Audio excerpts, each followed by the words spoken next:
ডোমকলে বোমা বাঁধতে গিয়ে বোমা বিস্ফোরণে মৃত্যু যুবকের, চাঞ্চল্য এলাকায়। গতকাল রাতে মুর্শিদাবাদের ডোমকল পৌরসভার ৮ নম্বর ওয়ার্ডে ঘটে গেল চাঞ্চল্যকর এই ঘটনা। সূত্রের খবর, রমনা শেখপাড়া মাঠে বোমা বাঁধার সময় বিস্ফোরণে মৃত্যু হয়েছে এক যুবকের। মৃতের নাম চাঁদু শেখ বলে জানা গিয়েছে। স্থানীয় সূত্রে জানা গিয়েছে, গভীর রাতে হঠাৎই বিস্ফোরণের কেঁপে ওঠে গোটা এলাকা। খবর পেয়ে ঘটনাস্থলে পৌঁছায় ডোমকল থানার পুলিশ মৃতদেহ উদ্ধার করে ময়নাতদন্তের জন্য পাঠিয়েছে। তবে এখনও স্পষ্ট নয় ঠিক কী উদ্দেশ্যে বোমা তৈরি করছিল ওই যুবক। ঘটনার পর থেকে এলাকায় চরম উত্তেজনা ছড়িয়েছে। এলাকায় মোতায়েন করা হয়েছে অতিরিক্ত পুলিশ বাহিনী, চলছে টহলদারি। একজনকে আটক করে গোটা ঘটনায় তদন্তে নেমেছে ডোমকল থানার পুলিশ। এই ঘটনায় আরও এর সঙ্গে কে বা কারা জড়িত রয়েছে তা খতিয়ে দেখছে ডোমকল থানার পুলিশ। তো একবারে বিকট একটা আওয়াজ হলো, এডি শুনি, ছাড়া আর কিছু শুনিনি আমরা। কিসের আওয়াজ? এই তো বোমের একবারে দুম করে শব্দ হলো, তারপরে কি শুনলে? তাছাড়া আর কিছু শুনতে পাইনি।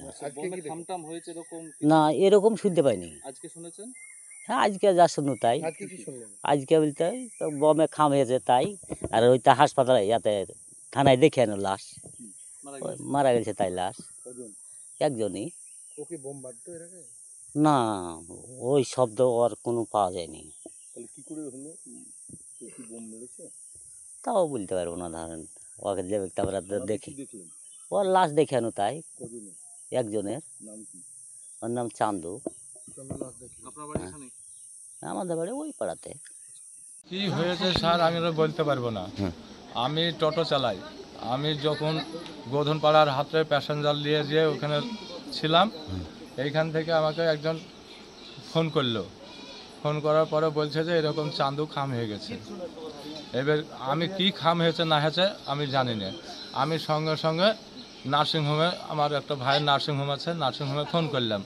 দিয়ে আমাকে সেই ভাই আমাকে বলল যে এরকম খাম হয়ে গেছে, তুমি মেডিকেল এই হসপিটালে তোলো। এবার হসপিটালে আমি ওখান থেকে গোধনপাড়া থেকে আসার আগেই দেখছি ওকে নার্সিংহোম থেকে বের করে দিয়েছে।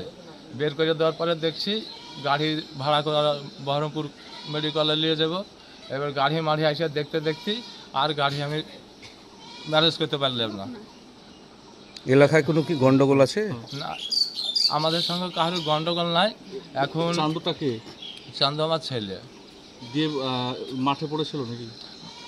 কোথায় পড়েছিল তাও জানি না। আপনার ছেলেকে খাম হওয়ার পর আপনি দেখেছেন? হ্যাঁ, দেখেছি।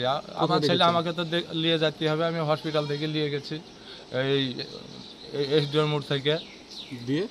দিয়ে এবার নিয়ে যেতে যেতে বালিঘাট পার হয়ে এবার ছেলে মারা গেল। আবার কি করবো, ঘুরে নিয়ে আসবো। এবার মাথায় ধরেন কাজ নাই, আর একটা গাড়ির সঙ্গে মেরে দিয়েছিলাম। এবার কাঠ টোটো তখন রাতে আমি কাঠ টোটো ধরে পারবো, আমার টোটো যে আমি নিয়ে যাচ্ছ না। দিয়ে এবার আস্তে আস্তে এখানে ধরেন কোথায় রেখেছিলেন? ওইখানে পাল্টি হয়ে গেছিল। সব মরিয়ে যেতাম, তো আমরাও তো মরিয়ে যেতাম। তো লাশ মাঠে ফেলে এসেছিলেন কেন? ওমজা নিয়ে বাড়ি এসেছিলাম। তো বাড়ি এসেছিলেন, লাশ নিয়ে বাড়িতে আসবে? মাঠে পড়েছিল কেন? ওই তো দেখেন দিন, আর তোলার লোক নাই, আমি একা আর ছোট বন্ধু। আচ্ছা, এলাকায় লোক নাই আর? আমি তো দেখেন দিন তখন তো কাউকে ডাকার। আচ্ছা, বোমা বাঁধার কাজ ছিল কেন? হ্যাঁ, বোমা বাজছিল কেন? কে বোমা? বম বাজছিল কেন তা তো আমি জানি না। বম বানছিল কি আমি ওসব বলতেই পারবো না। বম বানছিল কি, কোথায় ছিল? ঝামেলা ছিল আগে থেকে? স্যার আমার সঙ্গে কারোর ঝামেলা নাই। আস্তে আস্তে। কি নাম আপনার ছেলের? নাম কি? আমার ছেলের নাম দুটো নাম, একটা হচ্ছে চান্দু আর একটা ডাক নাম হচ্ছে চান্দু, আর এমনি স্কুলের নাম হচ্ছে সবিরুল। আপনার নাম? আমার নাম মিন্নাত আলী। আপনার ছেলে কি করতো? আমার ছেলে ওই এতে কাজ করতো, কেরালায় কাজ করতো। কেরালা থেকে কিছুদিন হলো বাড়ি এসছে, এখন বাড়িতে কাজ করে বেড়াতো।